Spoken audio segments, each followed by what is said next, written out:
This podcast is not intended to provide any investment advice. The opinions expressed here by either the hosts or guests do not necessarily reflect the views of PSA, Collectors Holdings, or any of their affiliates. Any discussion of collectible values in the past or present is not a guarantee of future performance.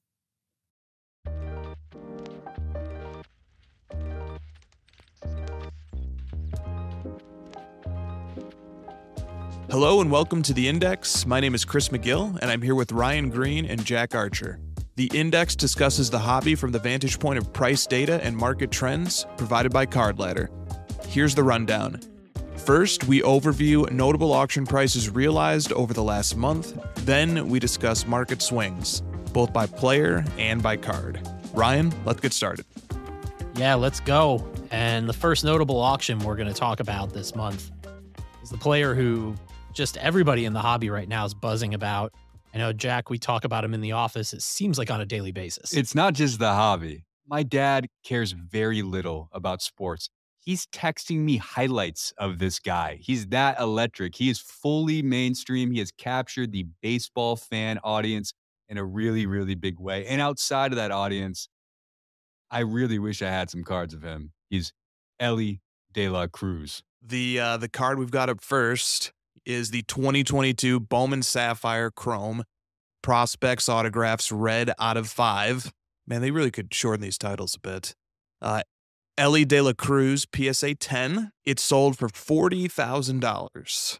And this sale took place on eBay, and we made an exception. I made an exception on this. This is not an auction. This was a fixed price listing that had a best offer accepted that we were able to verify. So $40,000 for this card. It's the highest public Elly De La Cruz sale to date. And what's interesting is that this exact card, down to the serial number 3 of 5, PSA 10, sold for just $12,000 on August 6th of 2022, about 11 months ago. So from $12,000 to $40,000 in an 11-month time span. Now, the Sapphire Chrome Prospect Autographs set from which this card comes has 54 cards in it, and each of them has 6 parallels. And this red parallel of the card in question, it's the second rarest parallel. There's only one rare. It's a 1 of 1. And the red falls 1 in 697 packs. And I love that Topps gives us the pack odds. But what that means is to hit this card, to hit the Elly De La Cruz, you would need to rip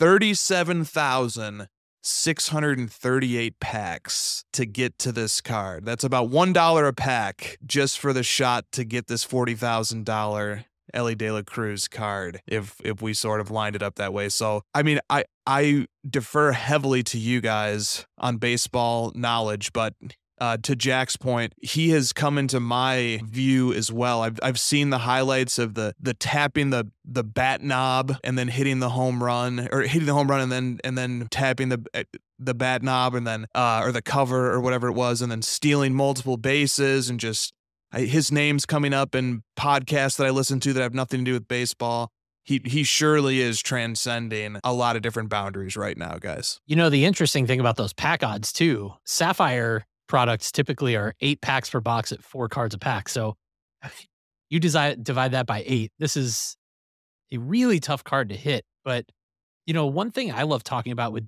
Elly cards is, as hot as his 22 Bowman cards have gotten, and the autographs and the fractors, the parallels, etc., I think they still have a pretty high ceiling even above where they are now, because he's not going to have Topps flagship rookie cards until Series 1 2024. You got hit with the dreaded call-up sign on the Topps Now cards, but I love what Topps is doing. Yes. Ryan, you shared with me last night, they did a Topps Now release with was it the home plate of the time where he stole all 4 bases or whatever it is, as he did. Just some like really, really interesting stuff coming out. People are really gravitating towards him. He's really, really collectible. And even this like call up Topps Now stuff is going absolutely wild. My buddy showed me that Getty Images photo from above of home plate. And I said, man, if Topps does not use that photo on a Topps Now card, it's criminal. And not only do they do that, they do it with the triple relic. It was home plate and I believe a piece of second and third base all on the same card. Like, they're really getting creative. And I'll give them credit because, yes, they're holding him for a full product run in 2024 with rookie cards, but you're right. This is a really creative way to do it. He's got some cards out there, but a lot of it's secondary releases from Bowman products and some of the like Topps Heritage Minor League. But 2022 Bowman and the Sapphire product that followed, those cards I think are going to stay hot, basically all the way up until spring training of next year, around the time Series 1 comes out. What's so great about this card, too, is the insane color match. I mean, red refractors out of 5 from Topps or Bowman are as good as it gets outside of super refractors. The fact that it's a perfect color match, this card is absolutely stunning. I am a little jealous of the lucky new owner of this card, and a little jealous of the first guy who bought it last time for a fraction of what he sold it for. Just good stuff all around. And it really makes you wonder about what the valuation would be right now on some of those one-of-ones. The Superfractor Auto out of 2022 Bowman already pulled. It's been graded. It's a PSA 10. I mean, he's been in the majors less than a month, and that's already an absolute ultra-modern grail. All right, Chris, what do we got next? All right, so we only have 2 notable auctions for this month's Index episode, and the second one is a set of great historic import, and it's one of those perfect hobby sweet spots, actually, where you get a set and a rookie class that come together and make for something really special. So think about some of the important times in the hobby when you have a set that's making its debut and a great rookie class that's making its debut as well. Some of the ones that come to mind are like 1996 Topps Chrome, first in basketball. The first appearance of Topps Chrome, first appearance of Kobe Bryant cards and all the other great rookies in that class. It's perfect. You get the first year of Topps Chrome and the Kobe rookie cards. Or we think of 2003 Exquisite. The first year of Exquisite, the first year of LeBron James cards, the LeBron Exquisite RPA. It's a perfect storm when you get the dual firsts happening together. And that's exactly what happened with the 2005 Upper Deck, the Cup. Similar to 03 Exquisite, it was the introduction of this never-before-seen high-end product into the hockey card canon, and it produced this card, which sold last month in June for $182,400. It's the 2005 Upper Deck, the Cup, RPA out of 99, Alexander Ovechkin PSA 10.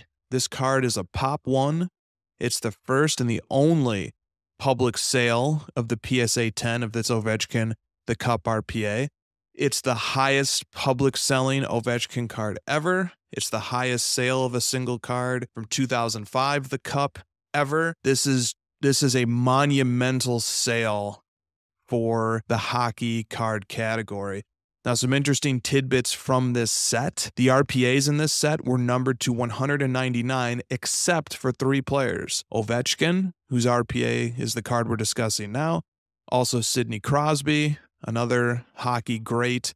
And a rookie at the time, Dion Phaneuf, who those threes, their cards were numbered to 99. Otherwise, all the other RPAs were 199. So it's interesting that Ovechkin got that special treatment. And the last tidbit I'll give you is that the RPA has a parallel. It's called the Gold Rainbow, and it's numbered to the player's jersey number. So Ovechkin's is numbered to 8, which is his jersey number. And those cards very rarely show up for sale in the public setting.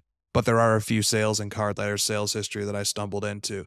But yeah, no matter what way you slice it, this is a monumental sale for this PSA 10, the Cup Ovechkin RPA. You know what's interesting about this, Chris, and I want your perspective. You made the comparison to 2003 Exquisite Basketball, and I think that's perfect.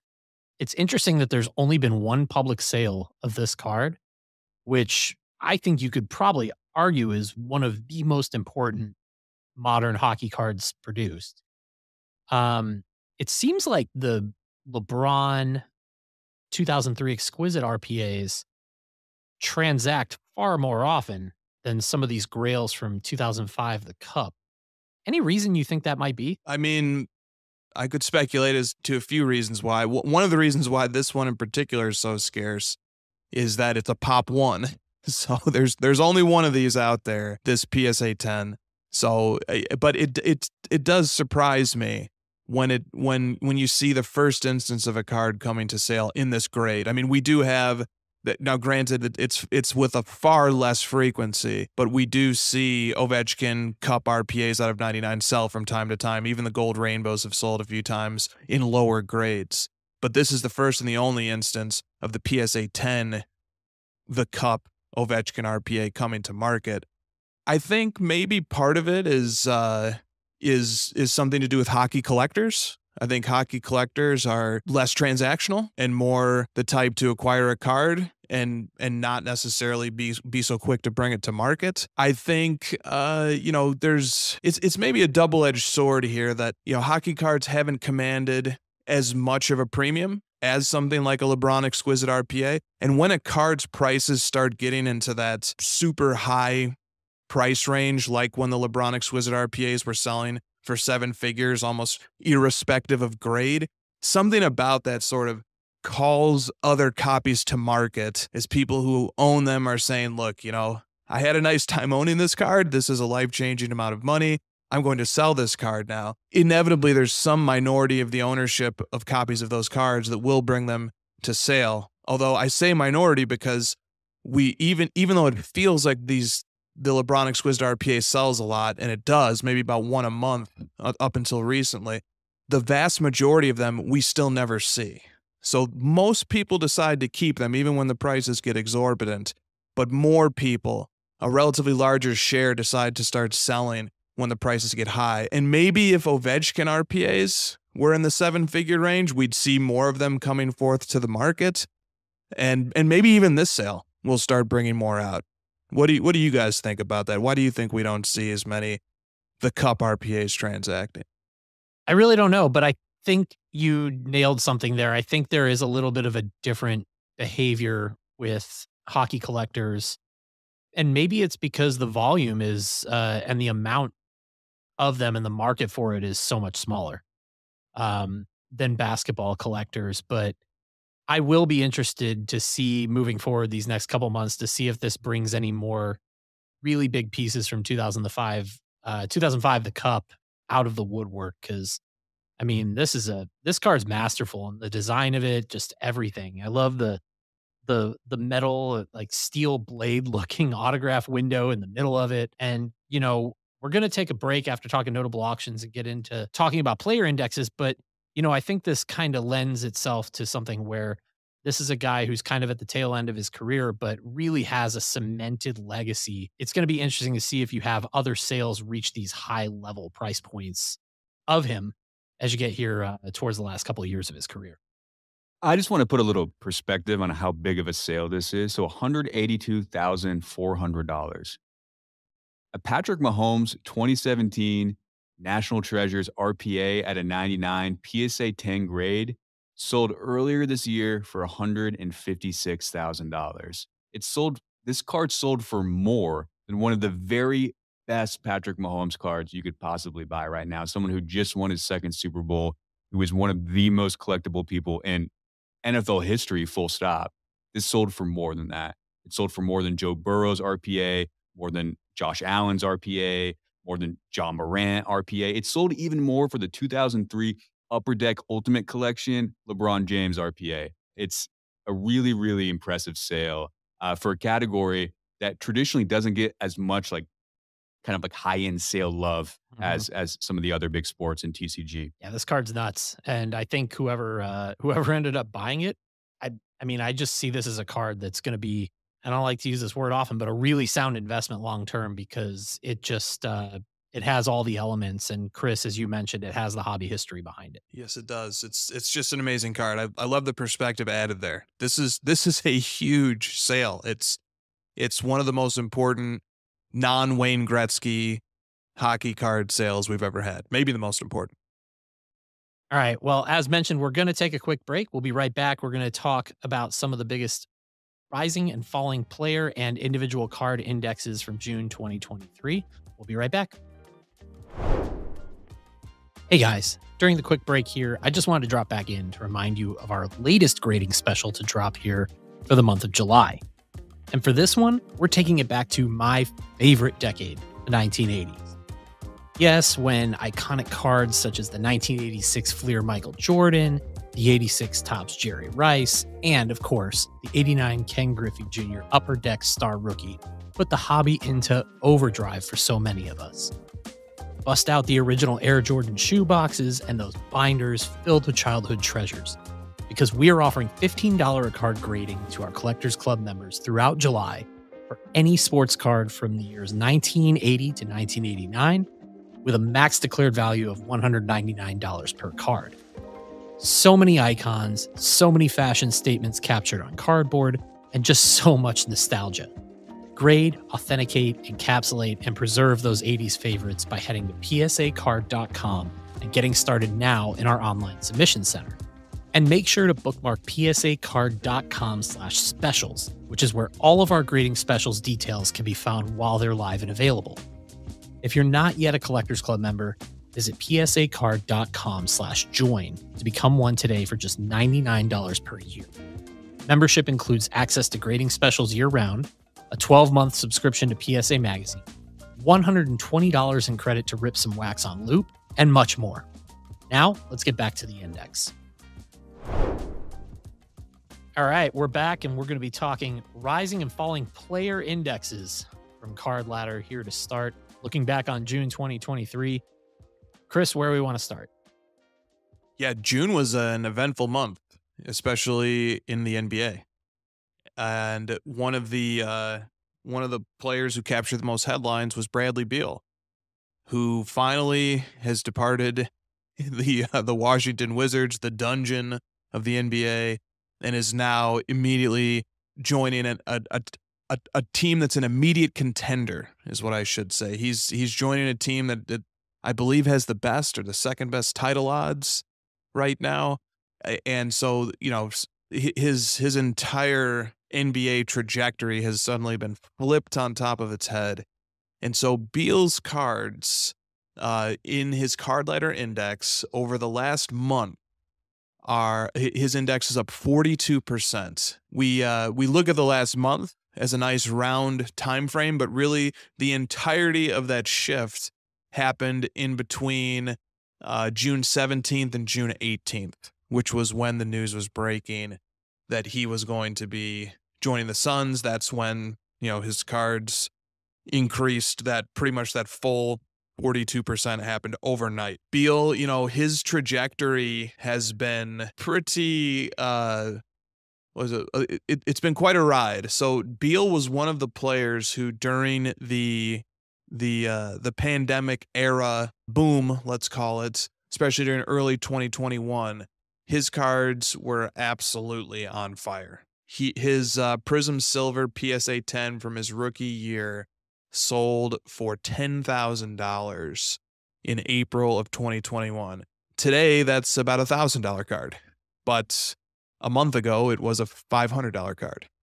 So it's been quite the ride for the Bradley Beal card market, and now we're at a whole new threshold here for Beal to possibly make a step, to take a leap, in fact. And I wonder what you guys think about how the card market feels about Bradley Beal. Is this real? How's he going to work on the Suns? Is he going to really be a hobby darling, or is this going to be short-lived? I mean, his rookie card's 2012 Prism, first-year Prism. The supply isn't very high. No. So if you want to buy into Bradley Beal, stuff is going to squeeze and price is going to go up a lot faster than it is for other players with a more robust rookie card collection. So I think that's kind of the case right now. I do think people are hyped for Phoenix, as they should be. I mean, Bradley Beal, Kevin Durant, Devin Booker, that's pretty darn nasty. But I think ultimately it comes down to 2012 Prism just being super collectible, beautiful design, a lot to like about his rookie cards, and there just not being a whole lot of them. I just pulled up the population report looking at that 2012 Prism. There are only 30 PSA 10s of his silver Prism rookie card. 30. Yeah, it's not surprising at all. And the last reported sale on Card Ladder of a PSA 10 copy is under $1,000. So, I mean, Chris kind of lends itself to what you're talking about, the ceiling is there considering the team that he just found himself on. If you can find these cards, I mean, I have to imagine it seems like there's probably even more room before it hits the ceiling on his market, depending on team success heading into this season. Yeah, that's a great point. The fact that there's only 30 of these cards out there, and 2 of them are on eBay right now. It's the thing that worries me, but I think it is counterbalanced nicely by the limited supply and belonging to the first ever instance of Prism basketball in 2012. But the thing that worries me is Bradley Beal ultimately the third best player on that team? And there's nothing wrong with being the third best player from a hobby point of view or from a sports history point of view.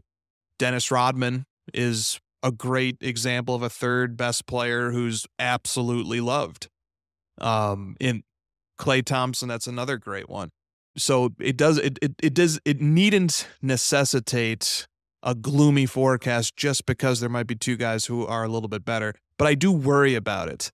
I do worry a little bit about, is Booker going to be 30 points a game and KD is going to be 27, 8, and 7 rebounds and assists, and then maybe Beal will be getting 23.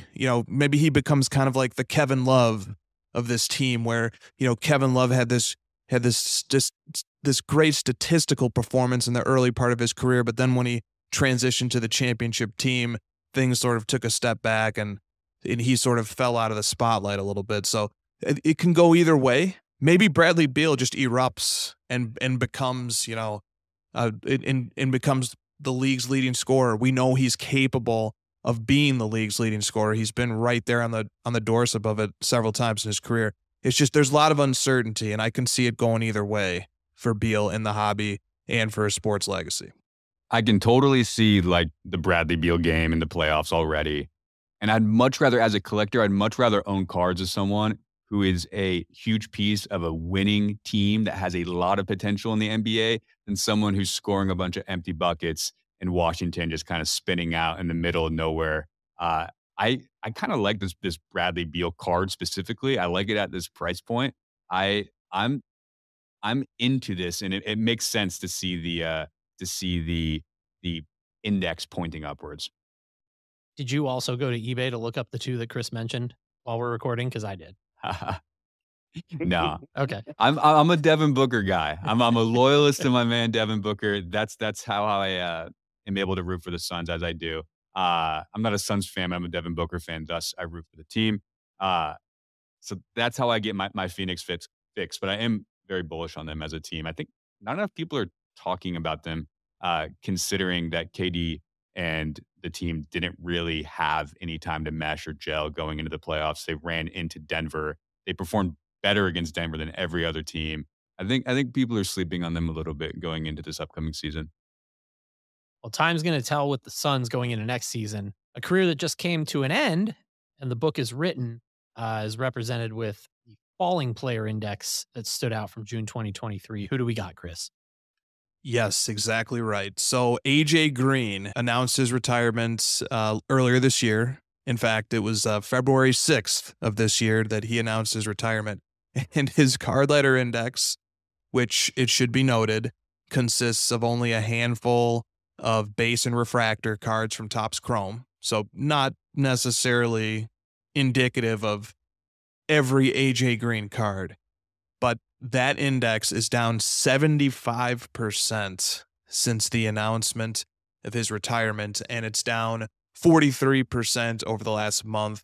And sort of the card that encapsulates this might be his, 2011 Topps Chrome looking left base PSA 10. It was about a $40 to $50 card in early February prior to retirement, and it last sold for $11.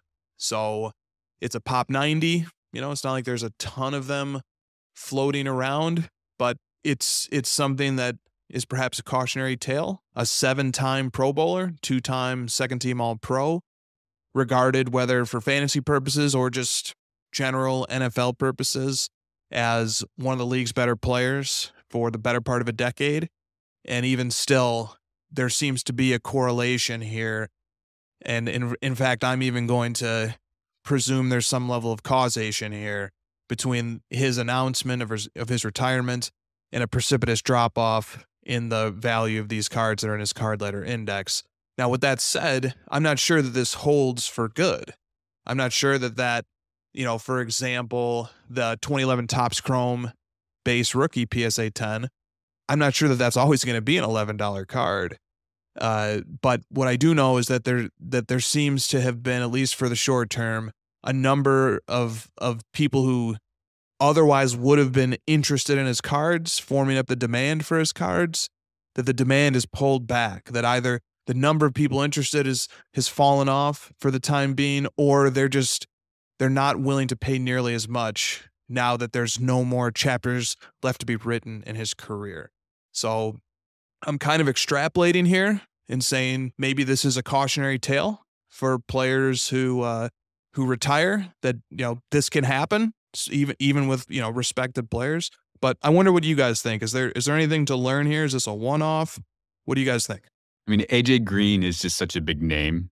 He's like a huge fantasy football guy for many years. I think if he signed with like the Ravens or something like that, a bunch of Ravens fans and collectors would be jumping on his cards, just because you never know what kind of magic he can do even this late in his career. I will say this though, Cincinnati Bengals fans love AJ Green. His legacy there is very, very cemented. They're not going out and collecting Andy Dalton cards. I guarantee you they will be very happy to have AJ Green cards in their collection. I totally can picture this bouncing back. I will note my favorite AJ Green rookie card is his 2011 Finest Refractor. One of my favorite Finest designs, period. There's also a great Tom Brady 2011 Finest Refractor. He's got the throwback retro jersey. He's got the hair flowing out. It's just a phenomenal card all around. Great set, great rookie class that year. And, Chris, the first thing that comes to mind for me is, yes, it takes some of the excitement out of collecting, of not maybe buying cards while guys are still active, but it also sounds like a heck of an opportunity if you're a big AJ Green fan and want to own some of his cards.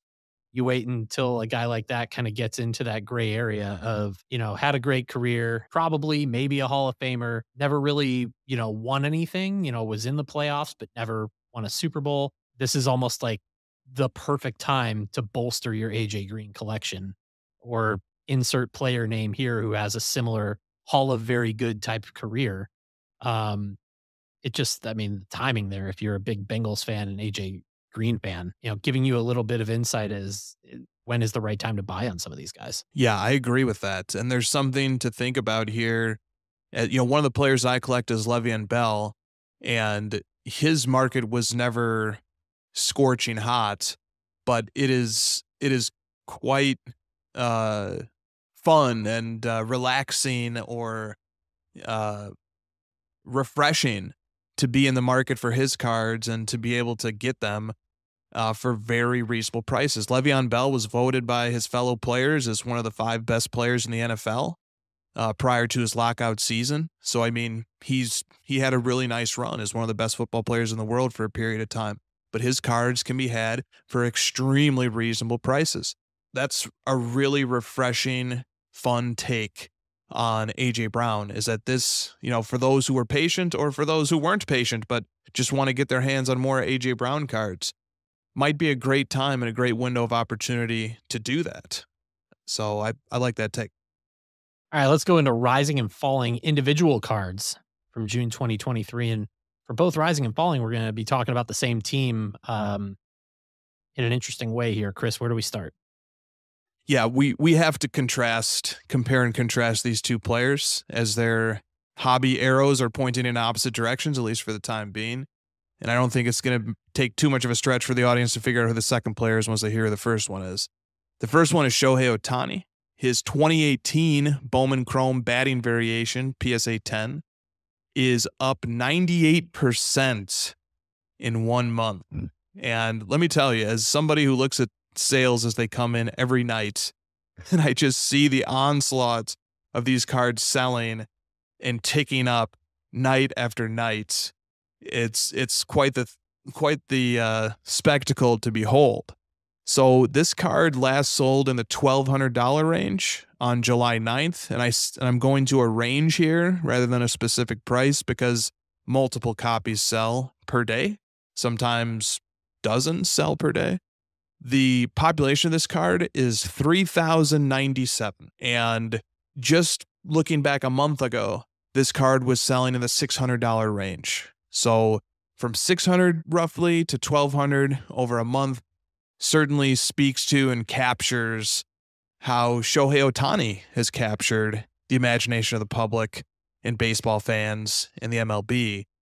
Now, what's interesting about this card from a historical price point of view is that it once sold as high as $1,800. And that was in July of 2021. But the key difference is, well, I guess two key differences are, first, that was a slightly different market. That was, 2021 hobby, enthusiasm is ripping in a different way and in a different direction than it does today.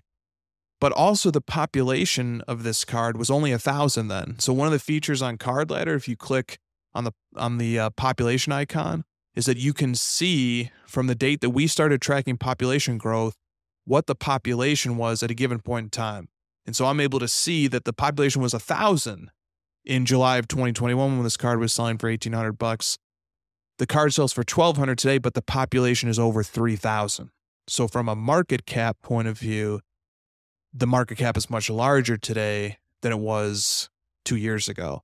So really interesting data set surrounding this card. It always is noteworthy when a card that has 3,000 copies in circulation in the grade of PSA 10 is able to double in value in a month. What's so great about this card too is that the photo is incredible and he's batting in it. And you look at his Topps Chrome 2018 rookie card, he's pitching, he kind of has this droopy look on his face. And the pop for that is 8,500 in a PSA 10. His Topps Chrome update, the pop is right around where the Bowman Chrome is, a little bit higher. He's also pitching in that one. The Bowman Chrome visually, the image itself, in my opinion, and I would assume many others, is far and beyond his coolest rookie card there is. He might win Cy Young and break the AL home run record the year after Aaron Judge did it. I cannot believe what I'm watching every single night. It's must-watch TV.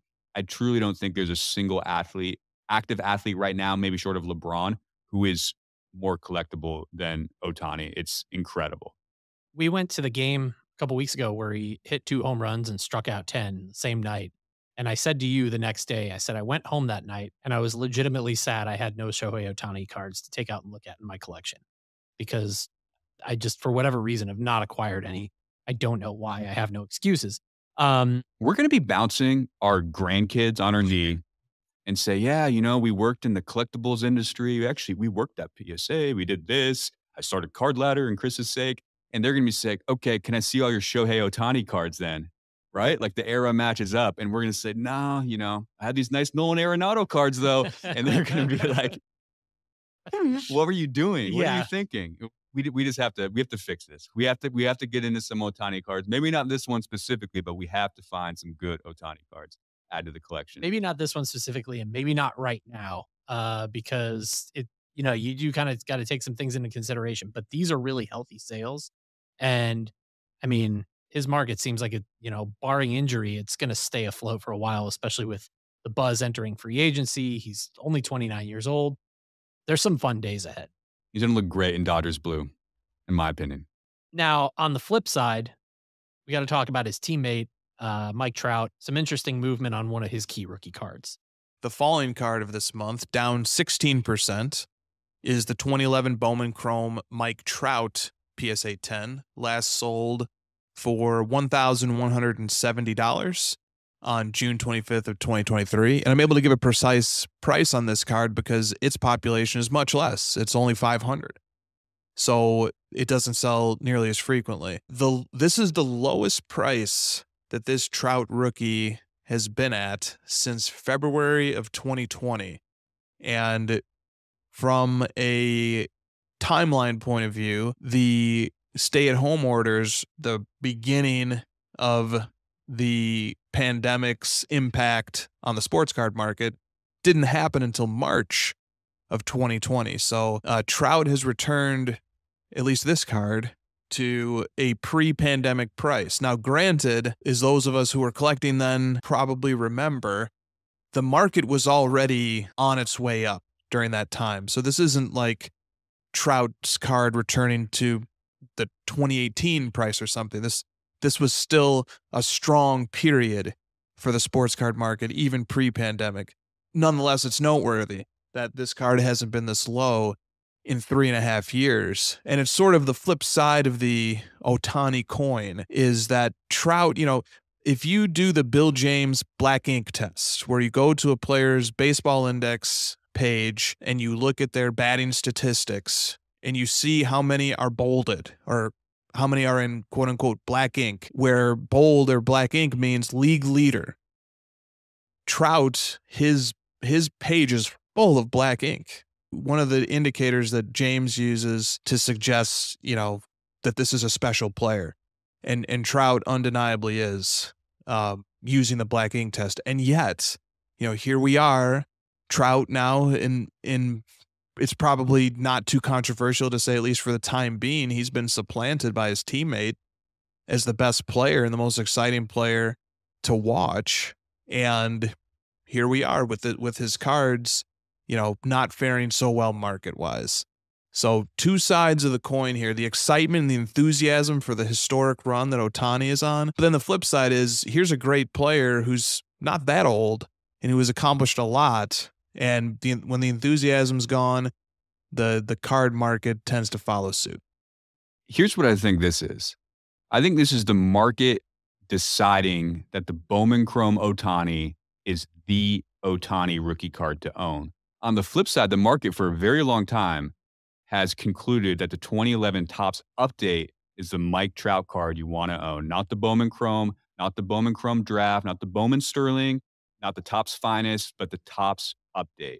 And if you look at those numbers, the pop for that is over 6,000, and the price is right around really where the Ohtani Bowman Chrome PSA 10 is selling right now. So despite how Ohtani feels like he's everywhere, the Topps True Rookie card is still, in terms of like overall market cap compared to pop and price, pretty much double where Ohtani's is right now. I think it kind of also tells you a little bit something, Jack, piggybacking off that. It tells you that Mike Trout's legacy as both a player and especially in the hobby, is on very, very, very solid ground and is pretty cemented. Chris, as you mentioned, the black ink speaks for itself. I think with Ohtani, you're just probably still susceptible to more volatility because in both directions, because the guy just continues to do things we've never seen somebody do. And there's a little bit more, I guess, of like that ride left where he could still hit much higher heights. We need to see these guys in the playoffs. I know. We really do. For baseball, for the hobby, for everything. For the world, Yes. for everything. It would just be incredible. Instead, it's going to be like Rays doing the Rays thing and, which would be fine. It's good for baseball. They play in a very fun manner, but it ain't Trout. It ain't Ohtani. We've still got a lot of season left. So I just want to see him get in the tournament, as I like to say. Just get in there. All right. So as we close things out, that was our look back at June 2023. What was our big takeaway from the last month, hobby-wise? For me personally, it was not buying that gold refractor Ohtani finest rookie card for a small fraction of the price. The guy who ended up buying it on eBay flipped it for like almost twice as much recently. Just completely kicking myself. I keep on sleeping on this guy. The hobby loves him. The market loves him. I love watching him play baseball. I just feel like such a lunatic for not owning really any major Ohtani cards. I have like raw, random, like Ohtani base cards, inserts, like that kind of thing, but like nothing really substantial. And I just feel like such a lunatic. I've kind of told myself this offseason, I've got to at least get one. Like just something really cool and early of him. We have a coworker here in our marketing department who has like a wild Ohtani collection. And I'm going to be tapping into him saying either A, what do you want to sell me? or B, point me in the right direction to get just something cool in my collection. For me, my biggest takeaway, Chris, you pointed out the AJ Green index for falling player indexes. Something I've really come to tap back into as a collector, especially in the last couple months, is looking back on some players from the late 90s, early 2000s who I really enjoyed and collected back then, and jumping back into some of those collections. And the trend that you highlighted with AJ Green is something I've seen with some of those names. And that I'll just say this, it still seems like a really good time to buy into nostalgia as a collector, because I think a lot of people have become a lot sharper to how player indexes and prices move in terms of active players and some of the volatility that lies there. And there's a much more relaxing avenue out there if you really want to change it up and find yourself a new project. And AJ Green was kind of a perfect example. If I were a big AJ Green fan, I'd definitely be looking to buy some cards now, because it seems like the right time. So I think that's something that really stood out to me from this last month. Yeah, I'm going to take that baton and run with it a little bit, because the AJ Green index spoke to me quite a bit as well. It reminds me of the finite amount of years that a player will play, and that eventually, as fun as it is and as exhilarating as it is, it's one of the best parts of the hobby is collecting cards of great active players and being a stakeholder in their career path. But it comes to an end. No matter who it is, it eventually comes to an end. But the flip side, the duality of that, is that whereas in the perspective of the sports world, that player is no longer playing, they're no longer putting up stats or contributing to winning for their team, but in the hobby, they still are putting up stats. In the hobby, they still are relevant, but it transitions from being active to being legacy. But the hobby carries the legacy of these players. And so that's the flip side of it, is that once a player does enter retirement, collecting enters a different phase. And we're no longer along for the ride, but instead we're carrying the torch for a player's legacy as collectors. And we're celebrating them, but in a different way and for different reasons.